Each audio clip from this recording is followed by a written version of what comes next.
Talking about succubi, and Bill Clinton and The fucking. flaming torch was denied a bank loan. Suds and buds, suds and buds, buds, on podcast. The flaming torch was denied a bank loan. Red leather, yellow leather, red, yellow leather.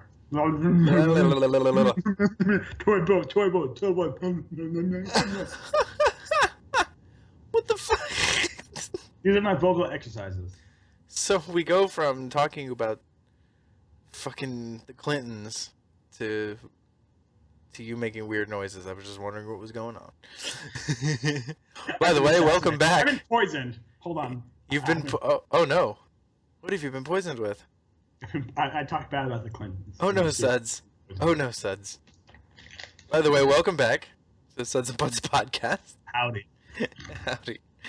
I'm Buds. I'm Suds. And yeah.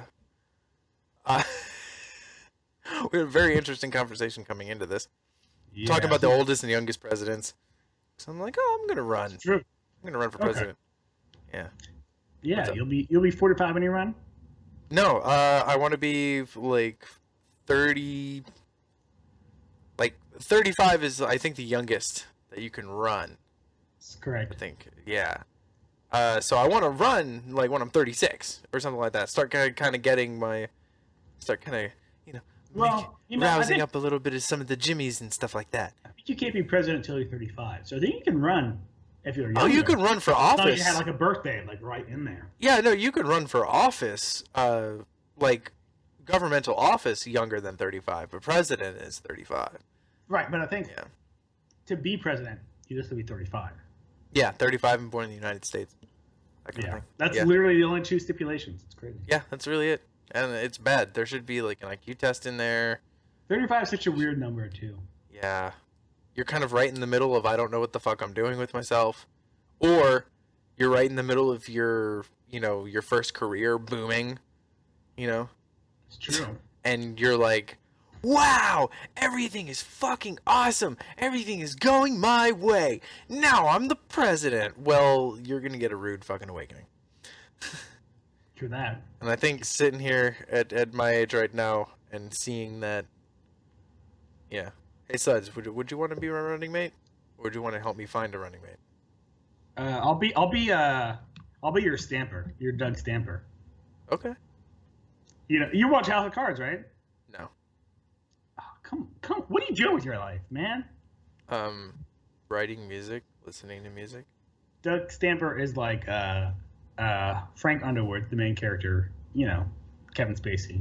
He's like his fixer, kind of like his right hand man who's been with him for years. Yeah. Who like takes care of like the shady shit. Oh, please. I'll do that for you. Please. Like all those hookers you bang, I'll kill them. Well, that's a good thing because I'm not ever going to bang any hookers. I'm not. Yeah, yeah. Well, I don't bang hookers, so you don't have to worry about that. But when you become a politician, that sort of thing just happens. But ex-girlfriends, I do have some crazy ones of those. Mm. So, all right. After making a little bit of noise on this podcast, kind of running for president and all this, one or two of them might come out of the woodworks and just say no more. Yeah. I got you. Okay. Cool. Know exactly what you mean. By the way, I don't have a terrible relationship with all of my exes. I just have a couple that I'm a little worried about if they see me. What they would say. Not necessarily what they would do, but what they would say. Because I'm not very attentive. I'm a people watcher, but I'm not very attentive to who the people are.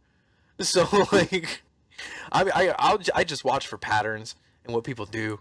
Like that. So if you catch, someone staring at you, it's probably me, and I'm not really staring at you. I'm just watching what's around you and what's kind of going on and your reactions to it. I've had a bad habit of that lately. Yeah. I'm kind of worried that I'll be just kind of staring off into a crowd, and all of a sudden that one will lock eyes, think that I'm locking eyes with her, storm over and start fucking berating me, and I'm just like, oh, I didn't even know you existed anymore. And then, Like- yeah, because I have no filter. I'm going to say something stupid like that.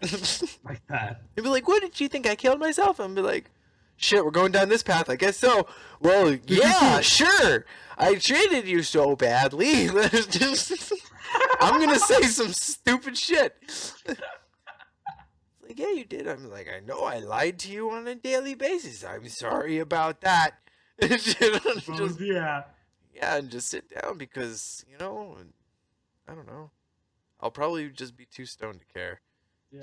I've been on night shift this past week, and I've just found myself like staring at people, but not realize I'm staring at them. So I just hope no one's noticed that, because you're just like so out of it and like so tired. You're just like doing whatever feels natural to you, but not like thinking about like what other people are thinking.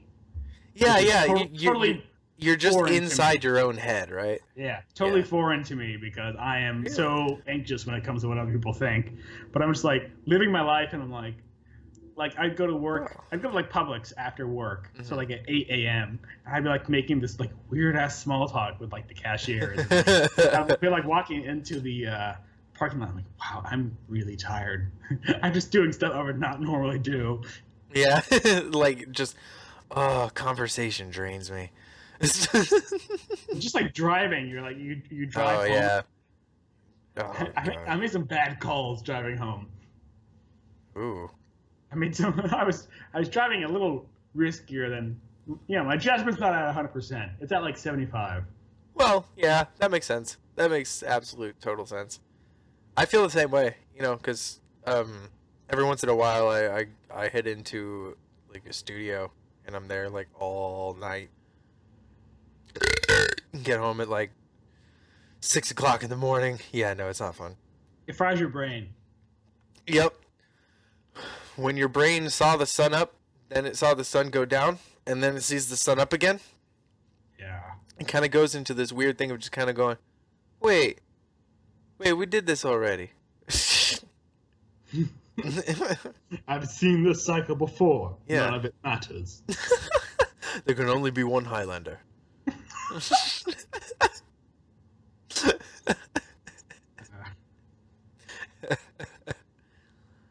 I don't know, man. I watched that movie the other day, and it was so good. It's still good.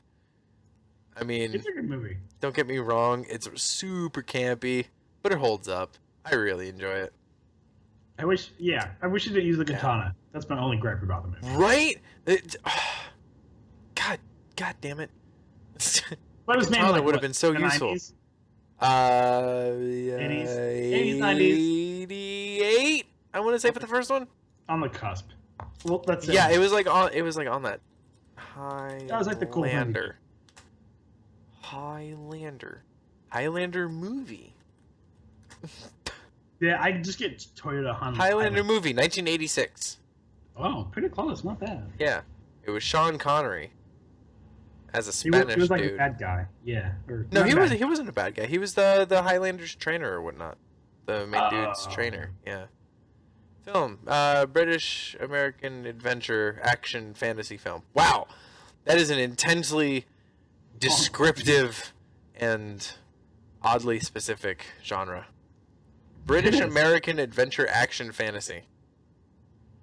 Yeah, I'm just mad that he uses a katana when he's Scottish and he should be using a claymore, which is a name so awesome they use it for like anti-personnel mimes. Well, he didn't have the sword. That was fucking Connery's character gave him that sword.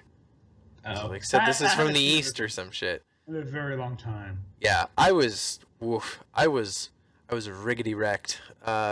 Riggedy. Yeah, I was riggedy wrecked when watching this the other night. So like, I kind of remember what happened, but I was just watching it for old time's sake. Oh yeah. It's pretty good though. Yeah, the first time I really got drunk, I watched this movie, and the first time I truly got high, I watched this movie. So I was just like, fuck it, I'm gonna do this That's again. pretty great. Yeah, so I got riggedy wrecked and just watched it. Yeah. But I mean, it's still It's got a something that- 7.2 out of 10 on IMDb, bro. That's a crime. Yeah, 70% on Rotten Tomatoes. It's pretty good. It should be way more. Yeah. Yeah, it should be way more. 87% like the movie of Google users. What? Yeah, 87% of Google users like the movie. I mean, that's not bad. That's not bad. Hey, for a movie as like crazy of an idea as that. Okay, True. Let me read you the synopsis of this. Off of IMDb. Highlander, 1986. An immortal Scottish swordsman must confront the last of his immortal opponents. Like A murderously brutal barbarian who lusts for the fable and, in quotes, prize. That's all it says. So for it to get an 87% approval rating, fuck yeah. Yeah, true enough. True enough. And it's only fucking $3 on Amazon. Fucking go watch that shit too. Alright, so people have to watch The Reanimator. Fucking... And the Highlander. Obviously the Highlander, come on. Oh yeah. If you haven't seen The Highlander, comment below, because you guys are going to be fewer in number. I hope. Here's my gripe. Mm-hmm. He's Scottish, didn't use a claymore, which is like this big ass fuck off, two-handed Scottish sword. It's so cool they named this anti-personnel mine after it. Just look it up. The M18 Claymore is 700 ball bearings and a pound to a pound and a half of C4. So basically, you set that thing up, and anyone who walks in front of it gets turned into red mist. Yeah, that's true. That's so gruesome, but it's pretty fucking crazy. Yo, Suds, listen to this. Listen to this. I would give this a 5-star rating just off of this fucking description alone. I'm reading the Google description of this movie. 5 out of 5 or 5 out of 10? 5 out of 5 for me. Okay. Like, yeah, this is how I would rate the fucking movie. It would be 5 out of 5. And just out of this fucking, yeah. When the mystical Russell Nash kills a man in a sword fight in a New York City parking lot, he leaves a sliver of an ancient weapon lodged in a car in the process. Already right there, I'm captivated. Yeah, that's getting to me. I feel the tingling. After brilliant forensic specialist Brenda Wyatt recovers evidence of the mysterious weapon, she and her partner, Lieutenant Frank Moran, embark on an investigation of Nash that will land them in the middle of a dangerous, centuries-old feud between powerful immortals. Yeah, no longer tingling. I'm just at full mast. Yeah, just I've got a full hard-on right now. That description right fucking there. Oh my god. That's pretty awesome. Highlander. Coming to theaters, 1986. I want to re-release this movie, like reenacted on a very low budget. Oh god. Also, I love how you say swords, just like Sean Connery. You can just say swords. Yeah, I say swords. Of course I say swords. There's a W there. I mean, I don't think even Sean Connery said it like that. I think just Sean Connery's character. He says Schwartz from SNL says it. Yeah, it's more of an SH short I W A H R D S. Schwartz. Schwartz, Alex. Schwartz. That's S words. Yeah, that's S words. Schwartz. I'm gonna play Call of Duty Killer Man. Call of Duty Killer Man. That should be the next version, guys. Activision, or whoever the fuck, EA, whatever the hell produces this shit. Listen, you gotta name one of yours Killer Man. That's it. It just says COD Killer Man. COD Killer Man. Yeah, that's all it says on the cover. And on the cover, it's just a single gun. And it's the original gun that you get. The original gun. It's the original gun you get in the first, like, the Call of Duty World at War. It's that first pistol you get. And it's just that picture in, like, fucking, like, Quentin Tarantino minimalistic style. Do you know how well that would fucking sell? No, I don't. Call of Duty Killer Man? And all just a picture of a pistol? Shit, dude. See, I think they should go the Metallica route. Just be Call of Duty, kill them all. This is true. This is true. The only music that plays is Metallica's "Kill 'Em All," Yeah, with "Raining Kill 'em Blood" all. peppered in there every once in a while. Yeah. But that's the only I'm- Slayer song. It's just "Raining Blood." When you go on a rampage and you kill more than 5 people, all of a sudden "Raining Blood" starts playing, but in the middle of the song and at full volume. For I love everybody in chat. Even though it's their first album, I love Kill 'Em All. Yeah, Kill That 'Em All album is- artwork is yeah. perfect because the whole album it literally just sounds like a hammer. Someone going ape shit with a hammer. Yeah, on someone's skull. Yeah, Yeah. the whole album is. Yeah, it's very like hardcore. I like it. Yeah. The original like thrash metal. Yeah. If Thrash kind of stayed in that direction, I would listen to it more. But I think Slayer was really the only ones that continued to capture that. I mean, yeah, Anthrax had definitely songs, but they went more like arena metal after a little while. Metallica is my favorite band, and I don't listen to anything they've made after I've been born. So anything after the Black Album, you just don't listen to it. Correct.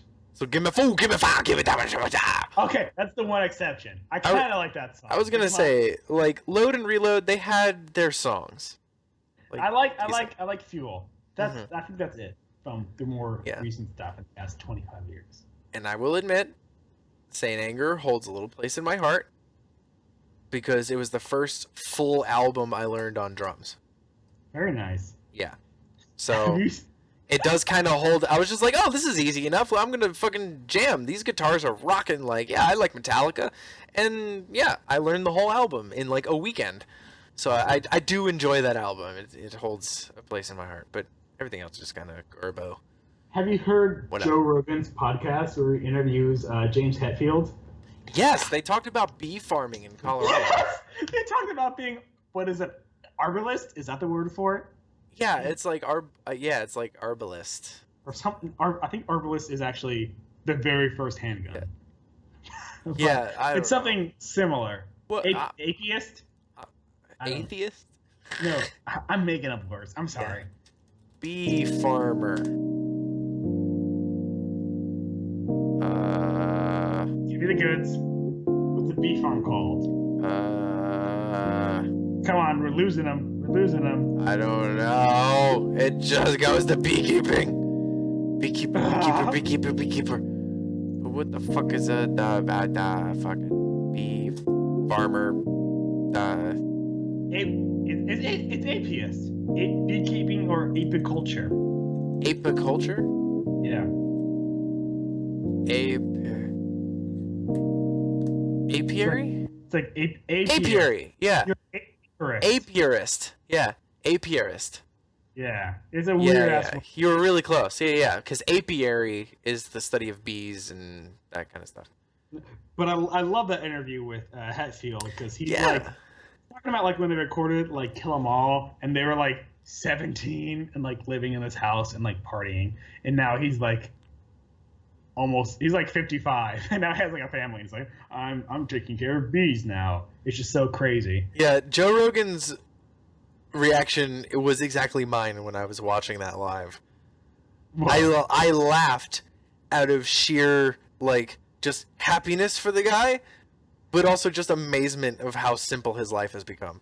Yeah, like he Like- seems so well adjusted considering all the stuff he did early in his life. Yeah, and how he explained it, he's just like, dude, I go on tour for like, what was it, 6 weeks? I think is what they said. Is like the tour rule is like 6 weeks, and then they take like a 2-month break, and then they can go on for 6 more weeks. And blah blah blah. It's like they do this cycle and whatnot whenever they release a new album. It's like, dude, that's how he stays sane. He's only on a bus for a little while. They go everywhere though. Like they have a huge following in like South America, like Mexico. Rio, dude. Rio. Yeah. Huge followings Yeah. down there. They're also big in apparently Germany. Yeah. People love them playing alongside Rammstein. I could see that. Yeah. Yeah. I mean, come on. Yeah, it's Rammstein and Metallica. That's why they came on tour for the that was on Death Magnetic tour.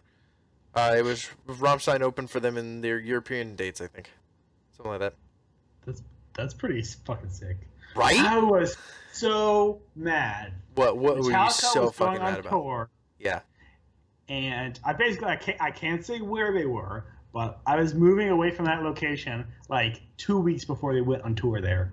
They're like my favorite band. I've never seen them live, and like right when I have to move, living somewhere, they have a concert there like weeks after I leave. Yo, Suds. Yo, Suds. Yo. You're gonna hate me. Yeah. I've seen God. Metallica like fucking 6 times, dude. Jesus. They're not Christ. even my favorite band. I've seen them inadvertently. Like, okay, to be fair, look, the best concerts I've been to have been with you too, though. So I feel better about that. Mayhem Fest. Oh yeah. I think. Dude, what? So fucking dumb. I think Rob Zombie was my favorite performance ever. Honestly, yeah, that year. Oh my god, that zombie performance was amazing. Because that was also Marilyn Manson and Slayer, wasn't it? Was it? Was Rob Zombie not the headliner that year? No. That was the year that Korn headlined it. Oh shit. Yeah, right. that was Rob Zombie and Korn headlining it. That's crazy. Fucking shit. Okay, I'm on fucking Google. I'm gonna look at this because people who listening, possibly have even gone to this shit. Let me see this. Which years did we go? Because I went to 2008. Did you come to? We went like 09 to like 2011, right? I've been at least 3 times, yeah. Yeah, we went like 09 to 2011.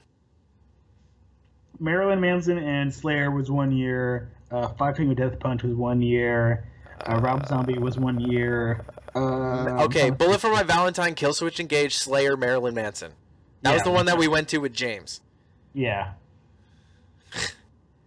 And then... Don't worry, I'll bleep out his name. I'll put another name over it. All these James. I'm going to replace it with, hold on, Zanso. There we go. Zanso.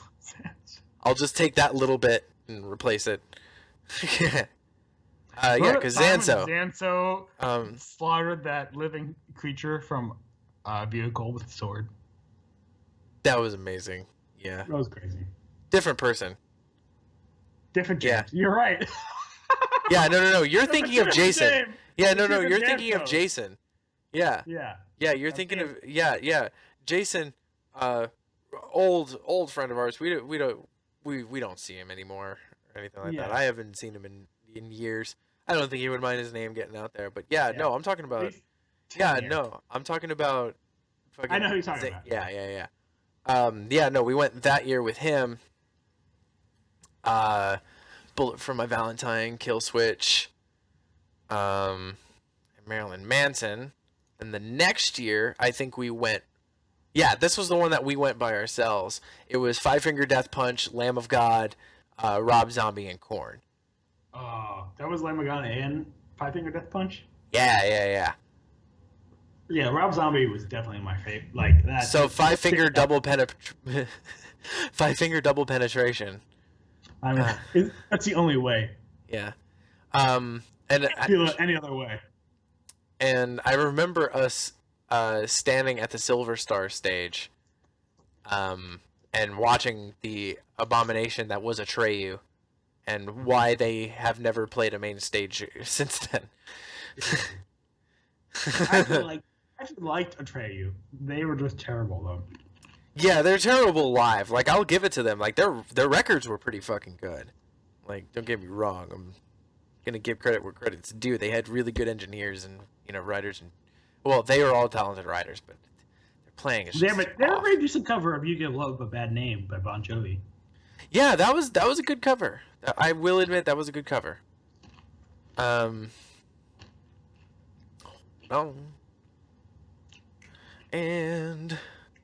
let's see. And then 2011. Let's see if you remember this one. This one was we saw Trivium, Death Clock, Godsmack, and Disturbed. I don't remember that. Don't remember that one? Okay, so I that one. I like Disturbed. That's the one that then I went to with someone else because Suicide Silence was on the Revolver stage, and I got to meet them that year. Yeah, because I think there was like yeah. a year where we went, a couple of years where we went. 1 year we didn't go, then like a year or two where we went after that. Yeah. Because you came with me then in 2012. Because I went up until it stopped coming to Florida, which was 2013. Because then it didn't hit Florida in 2014 or 2015. Really? Unfortunately, yeah. No, it didn't have any. Well, it hit Jacksonville. It never went to South Florida. Mm-hmm. Yeah, it never went any south than that, which a lot of tours stopped going south than that. Which is unfortunate. That's odd. Yeah. It's really odd, yeah.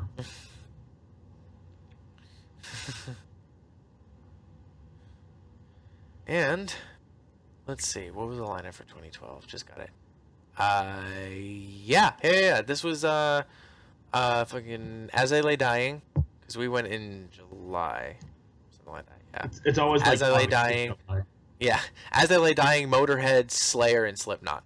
Yeah, we saw Slayer, Slipknot, and Motorhead. I remember that. I am so happy that I got to see Lemmy perform. I'm so fucking happy. Back when they came to Mayhem Fest too, because they originally and they left for a long time. Yeah, man. They stopped performing for a good while, but then they came back and did Mayhem Fest a couple of years. Fucking what was 2013? So I want to just make sure. Yeah. This is the one that I went to with Crunch. This is Amon Amarth, Mastodon, Five Finger Death Punch, and Rob Zombie. Oh yeah, I saw the Rob Zombie one in Five Finger. Oh wait, that was a different one. Yeah. You came. Yeah, you came with me the first time around. In 2010 when he first played. It was Rob Zombie and Korn and Five Finger Death Punch. Then Crunch wanted to come because he's a huge fan of Amon Amarth and Mastodon. And we both grew up listening to Job for a Cowboy, so yeah, not a big fan of Amon Amarth. I'm starting to like Mastodon more though. Yeah, not back then, but now I'm liking it more. They've become a lot more commercial with their sound. Yeah. I'm just You're fucking shit on my taste. No. That's not shitting on your taste. I'm just saying they've become a lot more commercial. They've become a lot more, like on the mainstream. No, I mean, it's become a lot more accessible to people. Beforehand, they were heavy and kind of, Gojira-esque, and unless you're into like super dark, thematic kind of technical music, then you wouldn't be into them. But no, but it's not like I just like started listening to like their new, like I've always listened to them. It's like I haven't listened to them before, and I'm like listening to all their stuff. Oh basically. Shit. Well, what I mean to say. Yeah. Like I said, like I love Metallica, but anything in the past 25 years, I'm not crazy about. And they're not similar, but they have a lot of things in common, a lot of stylistic things in common. Well, I still listen to fucking 80s and early 90s hardcore punk, pop punk, and like grunge and shit like that. I haven't really moved on too much. Yeah, I mean, other than like, yeah, right. Other than like shoegaze, like that's kind of where grunge has gone. Is like shoegaze and dream pop and that kind of stuff. You think so? Weezer and Death Cab for Cutie. It's kind of where grunge has kind of moved. I feel like the attitude of grunge has kind of moved towards that. It's like the styles change, the attitudes change, but as long as they're wearing flannel, they're still grunge. Yeah, it's all grunge. If you wear flannel, you're grunge. Yeah, I wear flannel all the goddamn time. Exactly. I also have been wearing the same flannel shirt for almost fucking 14 goddamn years. That's gross. You should wash it. Well, no, I wash it, obviously.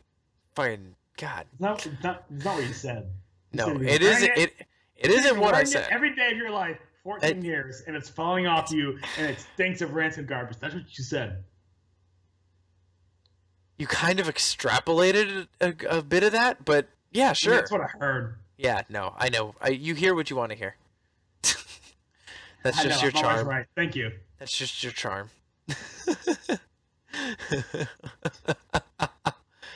Fuck all that nonsense.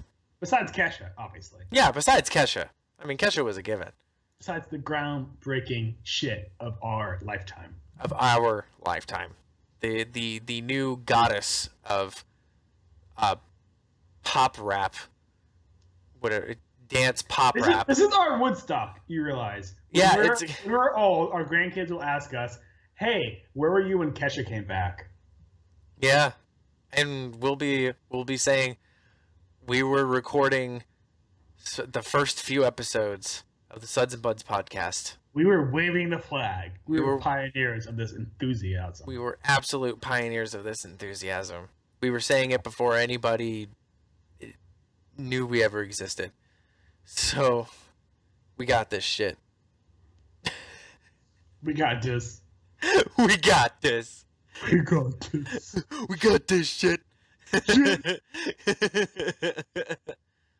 Oh man. Well, thank you for joining us. It's been an Thank episode. you. Yeah, because it's you, the fans, that line our pockets with money so that we can buy food.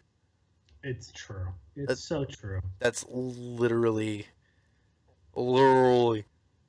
Well, actually, we're not even monetized at the moment, so you don't even have to worry about this. This is free fucking content, guys. Hiccups as fuck, man. All right. Oh God. I've been Buds, I'm Suds. and this is the Suds and Buds podcast. Kesha 2028. Catch 2028, motherfuckers. Bye.